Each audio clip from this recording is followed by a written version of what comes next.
La mer semble calme, s'étendant sous un soleil chaud, mais sous ces vagues douces se trouve l'un des cimetières les plus hantés de la Seconde Guerre mondiale. Il cache un terrible secret, un sombre souvenir de douleur et de perte. 8 puissants navires de guerre, autrefois fiers et majestueux, furent déchirés en une seule et terrible nuit. Ils entraînèrent 4000 marins courageux dans les profondeurs noires et froides de l'océan Pacifique. Leurs corps robustes, leurs grands navires, leurs derniers appels à l'aide, tout fut perdu dans le profond silence de la mer. Ce fut l'affrontement oublié d'Iron Bottom Sound. Une bataille si brutale, si choquante, qu'elle fut lentement ensevelie sous le poids de Sarumwa de l'histoire. Elle a eu lieu, mais beaucoup n'ont jamais connu toute son histoire. Ce fut un combat où l'héroïsme rencontra l'horreur, où l'acier rencontra le courage, et où des milliers de vies se terminèrent dans l'obscurité. Avant de plonger profondément dans ce cimetière d'acier et d'âme, veuillez m'aider à mettre en lumière d'autres histoires oubliées comme celle-ci. J'ai besoin de votre soutien pour atteindre 1000 abonnés. Cliquez simplement sur le bouton d'abonnement, aimez cette vidéo et commençons ce voyage ensemble. Selon vous, quelle est la partie la plus effrayante d'être perdu en mer en temps de guerre? Dites-le moi dans les commentaires ci-dessous. Notre histoire nous ramène en l'année 1942. Le monde était en guerre et l'océan Pacifique était le théâtre de féroces batailles. Loin de chez eux, les forces américaines et japonaises se sont battues pour le contrôle de nombreuses îles. Chaque île était une petite pièce d'un puzzle beaucoup plus grand et sanglant. Une petite île, recouverte d'une jungle épaisse, devint un point central de ce terrible combat. Son nom était Guadalcanal. Cette île n'était pas belle aux yeux des soldats qui s'y battirent. C'était un lieu de jungle sans fin, de chaleur étouffante et de danger constant. Chaque jour apportait de nouvelles batailles, de nouvelles blessures et de nouvelles morts. Les combats sur Guadalcanal furent une lutte désespérée. Les deux camps voulaient contrôler un petit aérodrome sur l'île. Si vous contrôliez cet aérodrome, vous pouviez envoyer des avions pour attaquer les navires ennemis et aider vos troupes terrestres. C'était un enjeu vital. Ainsi, les soldats se sont battus dans la boue, sous la chaleur et dans l'épaisse jungle verte. Mais le combat ne se déroulait pas seulement sur terre. Les eaux juste au large de la côte de Guadalcanal devinrent également un champ de bataille. Ces eaux allaient bientôt gagner un nom très triste et maudit, Iron Bottom Sound. Le nom venait des nombreux navires qui y coulèrent, laissant leur corps métallique sur le fond marin. Avant la bataille principale, dont nous parlerons, de nombreux navires avaient déjà coulé. Jour et nuit, des navires transportant des fournitures, des soldats et de puissants canons tentèrent de passer. Les deux camps voulaient contrôler ces voies maritimes. Cela signifiait un danger constant pour chaque navire qui entrait dans le détroit. La mer devenait un cimetière de métal. C'était une époque où le combat naval était en pleine mutation. De nouveaux outils, comme le radar, faisaient leur apparition, aidant les navires à voir dans l'obscurité. Mais les anciennes compétences, comme le combat rapproché de nuit, restaient très importantes. Les marins vivaient sur le qui-vive, sachant que le danger pouvait surgir de n'importe où, à tout moment. La scène était prête pour une bataille véritablement oubliée. Une bataille qui rendrait Iron Bottom Sound encore plus célèbre par son obscurité. La nuit du 13 novembre 1942 approchait. Ce serait une nuit qui vivrait éternellement dans les profondeurs silencieuses. Cesse, même si elles s'estomperaient de la mémoire humaine, les forces japonaises avaient fait un plan. Elles devaient acheminer davantage de fournitures et de soldats à Guadalcanal. Elles voulaient également détruire Henderson Field, l'aérodrome américain de l'île. Leurs puissants navires de guerre s'y rendraient, bombarderaient l'aérodrome avec d'énormes canons, puis livreraient leur cargaison. C'était appelé le Tokyo Express. Les forces américaines savaient que les Japonais arrivaient. Elles avaient leurs propres navires, prêts à arrêter l'ennemi. C'était un combat pour la survie sur Guadalcanal. Si les Japonais pouvaient se réapprovisionner, ils pourraient gagner l'île. Si les Américains pouvaient les arrêter, les Japonais en subiraient de lourdes conséquences. Le premier affrontement commença aux premières heures du 13 novembre. Les navires américains, dirigés par l'amiral Daniel Callaghan, rencontrèrent une force japonaise plus importante. Les Japonais étaient dirigés par le vice-amiral Hiroaki Abe. Il faisait sombre et de lourds nuages de pluie couvraient le ciel. La mer était agitée. Soudain, la nuit explosa dans le chaos. Les navires étaient montés presque les uns sur les autres. Certains étaient si proches qu'ils faillirent entrer en collision. Des lumières jaillissaient, alors que d'énormes canons tiraient. Les torpilles, ces missiles sous-marins mortels, fendaient les lots, laissant des sillages blancs. Imaginez le bruit, le rugissement des canons, le crissement du métal déchiré, les cris des hommes. C'était la terreur pure dans l'obscurité. Les marins luttaient pour voir à travers la fumée et le feu. Ils n'avaient que des instants pour réagir, pour se battre, pour survivre. C'était un combat naval à courte portée, ce qui signifie que les navires se battaient presque côte à côte. La bataille fit rage pendant ce qui sembla une éternité. Des obus déchiraient les coques d'acier des navires. Le feu se propageait rapidement, transformant en certains navires en torches brûlantes sur l'eau sombre. L'USS Atlanta, un croiseur américain, fut touché à maintes reprises. Il fut même atteint par des obus de navires américains, amis dans la confusion. Son commandant, le capitaine Samuel Jenkins, se battit courageusement, même lorsque son navire fut détruit. Le navire amiral, l'USS San Francisco, transportant l'amiral Callaghan, fut également durement touché. Les obus japonais déchirèrent sa passerelle, tuant l'amiral Callaghan et la plupart de son état-major. Le navire continua le combat, témoin de la bravoure de son équipage, mais il fut gravement endommagé. Du côté japonais, leur puissant cuirassé Hiei fut touché à de nombreuses reprises. C'était un navire géant, mais même lui ne put résister à tant d'attaques. Il brûla toute la nuit, une cible énorme et impuissante. Ce fut le premier cuirassé japonais à être coulé pendant la guerre. Au lever du soleil, la mer était remplie de débris. Des navires en feu coulaient, le pétrole recouvrait les vagues. La première nuit de combat avait été brutale, laissant de nombreux navires endommagés ou détruits des deux côtés. Des milliers d'hommes étaient allés où le terrible coût humain était déjà évident. Près de 4000 marins, jeunes hommes pleins de vie et de rêves, périrent en quelques courtes heures seulement.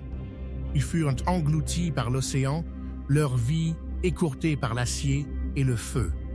Chacun était un fils, un frère, un père. Les survivants décrivirent des scènes d'horreur pure. L'eau était épaisse de pétrole, rendant difficile de respirer et de nager. Les cris des hommes blessés résonnaient dans l'obscurité, un son qui hanta ceux qui l'entendirent pour le reste de leur vie. De nombreux navires, comme l'USS Juno, coulèrent rapidement, emportant presque tout le monde avec eux. Pour ceux qui se retrouvèrent à l'eau, le cauchemar était loin d'être terminé. Ils flottaient, parfois pendant des jours, s'accrochant à tout ce qu'ils pouvaient trouver. Ils étaient blessés, frigorifiés et seuls. Et puis, il y avait la menace terrifiante des requins. Ils étaient attirés par le sang et le chaos tournoyant, attaquant les vivants et les morts. Imaginez être dans cette eau. Aucune terre en vue, seulement l'obscurité, l'odeur du carburant en feu et la peur constante. Les secours tardaient à arriver, s'ils arrivaient. Beaucoup dérivèrent simplement pour ne jamais être retrouvés. D'autres, trop faibles ou trop gravement blessés, glissèrent simplement sous les vagues. La bataille s'interrompit pendant la journée. Des avions de Henderson Field attaquèrent les navires japonais endommagés. Ils continuèrent le combat, bombardant et mitraillant. Mais les Japonais ne renonçaient pas. Ils tentèrent à nouveau d'atteindre Guadalcanal avec davantage de navires de guerre. La nuit du 14 au 15 novembre apporta un autre affrontement. Cette fois, une force américaine plus petite, comprenant les cuirassés USS Washington et USS South Dakota, rencontra les navires japonais restants. La bataille fut tout aussi féroce, tout aussi meurtrière. L'USS South Dakota eut des problèmes avec son électricité, le laissant exposé. Il subit de nombreux coups, devenant une cible flamboyante. Mais l'USS Washington, un puissant cuirassé, resta caché. Son radar l'aida à trouver l'ennemi. Il ouvrit alors le feu avec ses énormes canons. Le Washington pilonna le cuirassé japonais Kirishima, le transformant en épave. Le Kirishima, comme le Hiei avant lui, coula bientôt sous les vagues. Cette deuxième nuit se termina également dans les flammes et les navires coulés, témoins du combat incessant. Ces deux nuits furent parmi les batailles navales les plus intenses de la Seconde Guerre mondiale. Elles furent menées à une portée si rapprochée que les commandants ne pouvaient souvent pas distinguer amis et ennemis. Ce fut une danse désespérée de la mort dans l'obscurité totale. Et le bilan fut incroyablement lourd. Le chaos de ces nuits était difficile à imaginer. Dans l'obscurité la plus totale, des navires apparaissaient soudainement des ténèbres, crachant du feu. C'était comme une bagarre mortelle et aveugle, où chaque seconde signifiait la vie ou la mort. Les marins voyaient parfois des navires ennemis si proches qu'ils pouvaient presque les toucher du doigt. La première nuit, le 13 novembre, le destroyer américain USS Laffey se retrouva au milieu de la ligne de bataille japonaise. Il tira avec ses petits canons sur l'énorme cuirassé Hiei, touchant même sa passerelle. Ce fut un acte de bravoure incroyable, un petit navire affrontant un géant. Mais le Laffey fut rapidement submergé. D'énormes obus déchirèrent sa coque.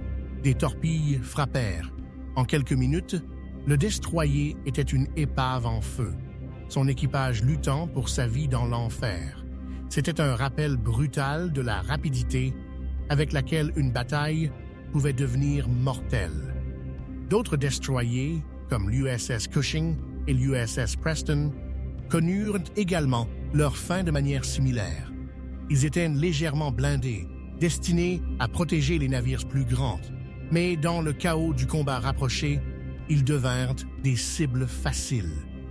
Leurs équipages se battirent vaillamment, sachant que les chances étaient contre eux. L'USS Juno, un croiseur léger américain, avait déjà été endommagé la première nuit. Il fut touché par une torpille et s'éloigna en boitant. Mais lors de son trajet vers la sécurité, il fut frappé par une autre torpille d'un sous-marin japonais. Cette fois, les dégâts furent définitifs. Le Juno explosa dans une gigantesque boule de feu. Il coula en moins d'1 minute. Presque tout son équipage de 687 hommes fut perdu. Parmi eux se trouvaient 5 frères, les frères Sullivan, qui avaient insisté pour servir ensemble. Leur perte tragique devint un symbole du coût immense de la guerre. Pour les Japonais, leurs pertes furent tout aussi dévastatrices. Le puissant cuirassé Hiei, après avoir été touché à plusieurs reprises, la première nuit n'était qu'un tas de ferraille en feu. Les avions américains l'attaquèrent sans relâche le lendemain, scellant son destin. C'était un navire fier, mais l'océan l'a réclamé. Les destroyers japonais Akatsuki et Udachi furent également coulés la première nuit. Eux aussi s'étaient battus férocement, mais le feu concentré des navires américains s'avéra trop puissant. Leurs équipages firent également face à la même lutte terrifiante pour la survie dans les eaux sombres et recouvertes de pétrole. La mer autour de Guadalcanal devint un chaudron bouillonnant d'explosions, de feu et de mort. Imaginez être sur le pont, voir vos amis tomber, entendre les cris, sentir le navire trembler alors que des obus déchiraient l'acier. Il n'y avait pas d'échappatoire, seulement le combat. Les équipes de canonniers travaillaient sans relâche, chargeant obus après obus, visant dans l'obscurité. Les ingénieurs sous le pont luttaient pour maintenir les moteurs en marche, même lorsque leurs compartiments inondèrent. Les médecins tentaient de sauver les blessés au milieu du carnage. Chaque homme joua son rôle dans une symphonie infernale de destruction. Lorsque le soleil se leva enfin après la première nuit, il révéla une scène de pure dévastation. Des débris flottèrent partout. De petits bateaux furent déployés, cherchant avec soin des survivants. Mais l'ampleur de la perte était accablante. De nombreux marins qui réussirent à s'échapper d'eux, et leurs navires, en perdition, firent face à un nouveau genre d'horreur. Ils dérivaient dans l'océan, espérant des secours. Le soleil tropical les frappait pendant la journée, provoquant soif et coups de chaleur. Les nuits apportaient le froid et le désespoir. Et puis, il y avait les requins. Attirés par l'odeur du sang et des corps, ils patrouillaient les eaux. Les survivants racontèrent des moments terrifiants où ils virent leurs camarades entraînés sous l'eau, incapables d'aider. C'était une peur qui ajoutait une couche supplémentaire au cauchemar d'être perdus en mer. Certains s'accrochèrent à des morceaux de bois ou à des radeaux de sauvetage, parfois pendant des jours, avant d'être retrouvés. D'autres disparurent simplement, emportés par les courants ou trop faibles pour se maintenir. L'océan devint leur dernière demeure, une vaste tombe anonyme. La lutte désespérée pour Guadalcanal continua. Le Tokyo Express était vital pour les Japonais. Il s'agissait de courses ou des destroyers japonais, agissant comme des transports rapides, tentaient de faire passer clandestinement des fournitures et des soldats sur l'île à la faveur de l'obscurité. Ces courses étaient souvent appelées « courses de rats » par les Américains car les navires japonais déposaient rapidement leur cargaison et tentèrent de s'échapper avant l'aube. Les arrêtés étaient essentiels pour affamer les forces japonaises sur Guadalcanal. Ainsi, même après les grandes batailles des 13 et 14-15 novembre, les combats ne s'arrêtèrent pas. Des affrontements plus petits, des attaques aériennes et des patrouilles sous-marines continuèrent jour et nuit. Les eaux d'Iron Bottom Sound restèrent un endroit dangereux pendant des semaines et des mois. Les Américains avaient payé un lourd tribut lors de ces 2 nuits majeures. Mais leurs efforts ne furent pas vains. Les convois de ravitaillement japonais furent en guerre, en 2 parties dispersées. Henderson Field, l'aérodrome crucial, resta aux mains des Américains. Ce fut un tournant majeur pour la campagne de Guadalcanal. Sans nouvelles fournitures et soldats, les forces japonaises sur l'île commencèrent à s'affaiblir. Elles souffraient déjà de maladies, de faim et des attaques américaines incessantes. Le succès des forces navales américaines, malgré leurs propres lourdes pertes, signifiait que les Japonais ne pouvaient pas renforcer leurs troupes. Cela étouffa lentement l'effort japonais pour reprendre Guadalcanal. L'île leur échappait lentement. Les batailles des 13 et 14-15 novembre faisaient partie d'un engagement naval plus large, connu sous le nom de bataille navale de Guadalcanal. Cette bataille plus vaste dura en fait plusieurs jours et impliqua de nombreux types différents de navires et d'avions. Ce fut l'une des rares fois pendant la guerre du Pacifique où des cuirassés s'affrontèrent à courte portée. L'affrontement entre l'USS Washington et le cuirassé japonais Kirishima, la deuxième nuit, fut un véritable duel naval, une bataille de géants. Le radar de l'USS Washington lui donna un avantage considérable dans l'obscurité. Il pouvait voir les navires ennemis avant qu'ils ne puissent être vus. Cette technologie était encore nouvelle, mais elle prouva sa valeur dans les batailles nocturnes chaotiques d'Iron Bottom Sound. Les marins japonais, en revanche, comptaient davantage sur leur excellente vision nocturne et leurs attaques de torpilles très qualifiées. Ils étaient passés maîtres dans le combat, rapprochés dans l'obscurité. Une compétence affûtée au fil de nombreuses années. Mais même avec leurs compétences, le nombre écrasant de navires américains et la nouvelle technologie radar commencèrent à inverser la tendance. Les Japonais trouvèrent de plus en plus difficile de lancer leurs attaques surprises. L'élément humain fut toujours au cœur de ces batailles. Les commandants furent confrontés à des choix impossibles, et souvent en quelques minutes, avec des milliers de vies en jeu.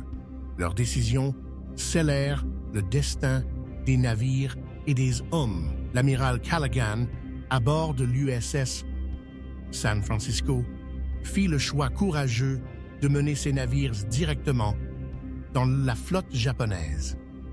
Il mourut en faisant son devoir, un véritable héros. Son sacrifice et le sacrifice de tous ceux qui l'accompagnaient ne serait ça pas oublié par ses camarades. Du côté japonais, le vice-amiral Abe, commandant la puissante flotte japonaise, fit également face à une terrible pression.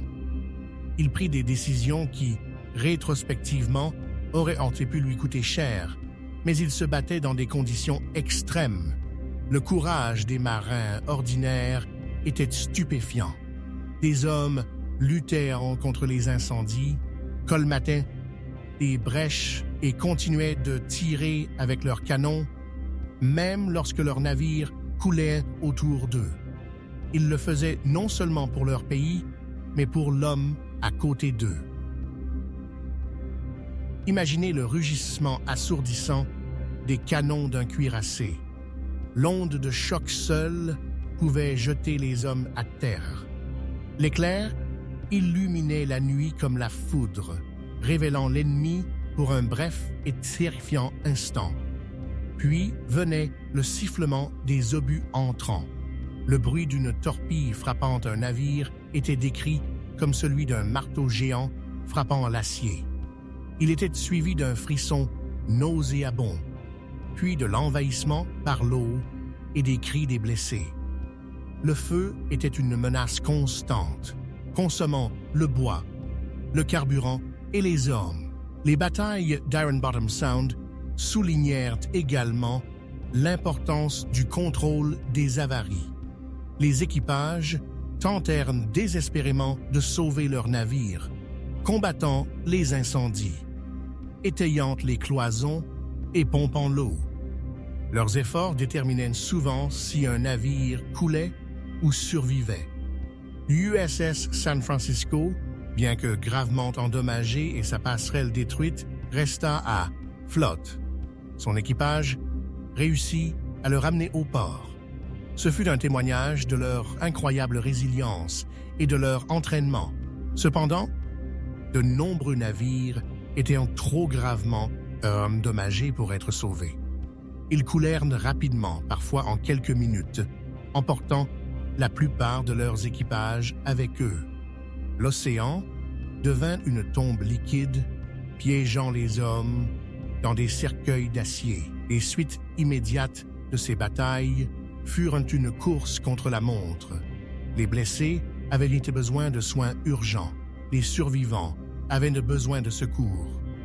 Mais dans l'immensité du Pacifique, et avec les deux camps toujours en combat, c'était incroyablement difficile. De nombreux marins qui furent repêchés de l'eau souffrèrent de terribles brûlures, de blessures par éclat ou de fractures. Les navires qui les secouraient avaient souvent des fournitures médicales limitées, rendant leur rétablissement un processus long et douloureux. Certains hommes souffrirent de shell shock, aujourd'hui connu sous le nom de TSPT, Trouble de stress post-traumatique. Les horreurs dont ils furent témoins, la perte de leurs amis, la peur constante, tout cela laissa des blessures profondes et invisibles qui durèrent toute une vie. Les eaux d'Iron Bottom Sound devinrent un symbole de cette guerre intense et éreintante. Ce n'était pas seulement 2 nuits de combat, c'était des semaines et des mois de lutte constante, à la fois sur terre et en mer. L'engagement japonais envers Guadalcanal était immense. Ils envoyèrent leurs meilleurs navires et leurs hommes les plus courageux. Ils considéraient l'île comme cruciale pour leur expansion dans le Pacifique Sud. La perdre serait un coup majeur. Mais les Américains étaient tout aussi déterminés. Ils savaient que si Guadalcanal tombait, il serait beaucoup plus difficile de repousser les Japonais. L'île était la première étape de leur longue et coûteuse campagne de saut d'île en île. Les batailles navales d'Iron Bottom Sound furent le facteur décisif dans cette lutte pour l'île. En bloquant les lignes de ravitaillement japonaises, les Américains s'assurèrent que leurs forces terrestres pourraient finalement l'emporter. L'issue de ces batailles changea toute la direction de la guerre dans le Pacifique. Elle arrêta l'avancée japonaise et donna aux Américains un point d'appui crucial. Elle marqua le passage de l'offensive japonaise à l'offensive alliée. Mais ce changement eut un prix terrible.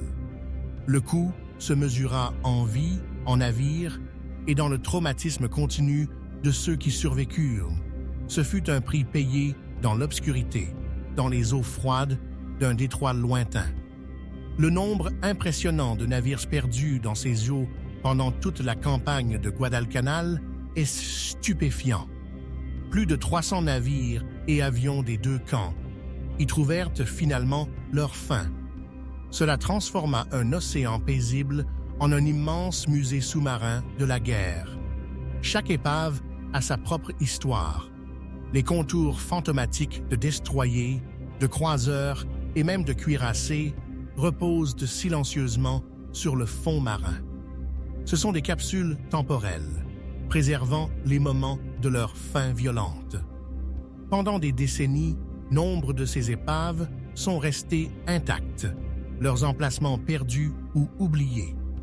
Ce n'est que plus récemment que des techniques avancées d'exploration des fonds marins ont commencé à révéler leurs secrets.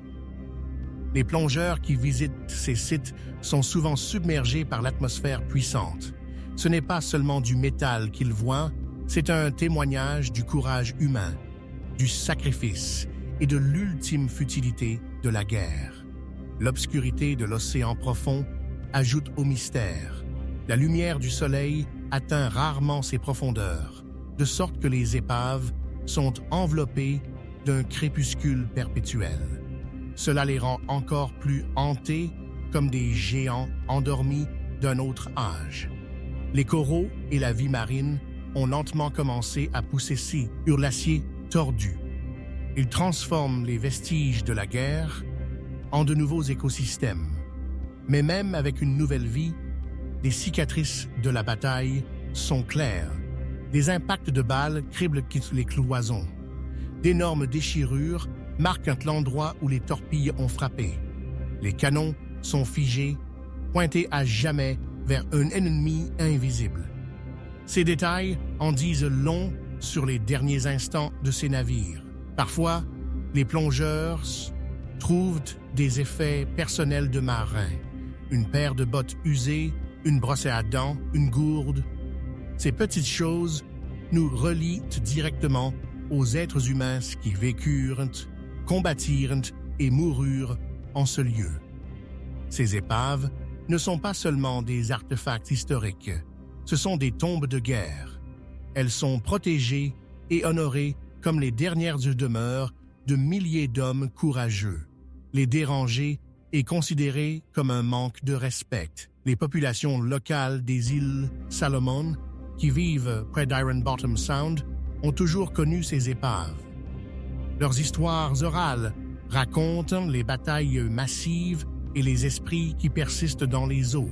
Pour eux, le détroit n'est pas seulement un site historique, mais un lieu sacré, un endroit où les âmes des perdus veillent encore sur les profondeurs.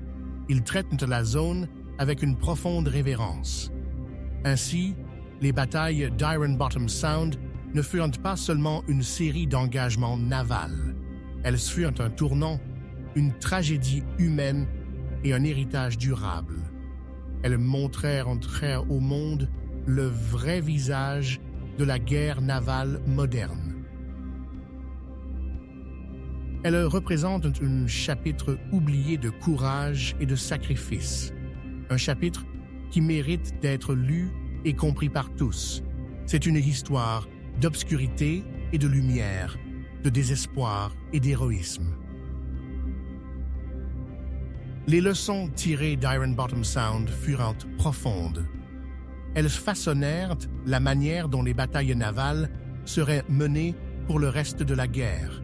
Elles soulignèrent l'importance du radar, du soutien aérien et de l'action coordonnée. Et surtout, elles soulignèrent l'incroyable bravoure des hommes qui s'y sont battus. Des hommes qui, malgré des chances écrasantes et des conditions terrifiantes, tinrent bon. Leur histoire n'est pas seulement celle de la mort et de la destruction, mais aussi celle de l'esprit humain inébranlable, la volonté de se battre, de protéger et de se sacrifier. C'est une histoire qui résonne encore aujourd'hui. Alors, avec une telle perte massive de vie et tant de destruction, pourquoi cette bataille est-elle si souvent oubliée? Pourquoi entend-on rarement parler d'Iron Bottom Sound lorsque nous parlons de la Seconde Guerre mondiale? Les raisons sont tristes, mais claires. Ce combat brutal fut éclipsé par d'autres batailles plus célèbres. Les gens se souviennent souvent de Pearl Harbor, où la guerre dans le Pacifique commença pour les États-Unis. Ce fut une attaque soudaine et choquante. Elle capta l'attention du monde. Tout le monde connaissait Pearl Harbor. Puis, il y eut la bataille de Midway. Ce fut une victoire nette pour les Américains. Elle changea la direction de la guerre, un véritable tournant. Les gens la considérèrent comme un moment décisif, un grand triomphe. Elle était plus facile à comprendre et à célébrer. Mais Iron Bottom Sound était différent. Ce fut désordonné, chaotique et faisait partie d'une campagne plus longue et éreintante pour Guadalcanal. Il n'y eut pas de vainqueur unique et clair que le public aurait pu facilement désigner. Les deux camps souffrirent lourdement. Cela ressemblait moins à une victoire décisive qu'à une lutte coûteuse. Et ici, à Iron Bottom Sound, le sacrifice fut tout aussi énorme que dans d'autres batailles célèbres. Et peut-être, à certains égards, fut-il encore plus terrifiant. Le combat nocturne rapproché, les torpilles cachées, l'eau sombre, les requins, ce furent des horreurs uniques. Toute la campagne de Guadalcanal fut un combat long et prolongé. Au fil de nombreux mois, plus de 300 navires et avions finiraient par couler dans les eaux autour de l'île. Cela créa un charnier, un cimetière entier d'acier et de vie, se constituant lentement. Cette perte constante et continue signifiait qu'aucune bataille, aussi brutale fût-elle, ne se démarquait suffisamment pour devenir une légende dans l'esprit du public. Tout cela faisait partie du combat continu et éreintant pour Guadalcanal. Les pertes se sont mêlées, devenant un seul et immense chiffre tragique. Aujourd'hui, l'héritage d'Iron Bottom Sound perdure, silencieux et puissant. Les épaves de ces puissants navires de guerre reposent toujours au fond de l'océan. Beaucoup d'entre elles restent intactes, exactement comme elles ont coulé il y a tant d'années. Ce sont de sombres rappels d'une époque terrible. Les plongeurs qui explorent ces profondeurs l'appellent un cimetière d'acier. Ils rapportent un silence étrange, rompu seulement par le bruit de leur propre respiration. Ils voient des canons toujours pointés, des hélices arrêtées pour toujours et des coques éventrées par des torpilles et des obus. Chaque morceau de métal tordu raconte une histoire de violence et de mort subite.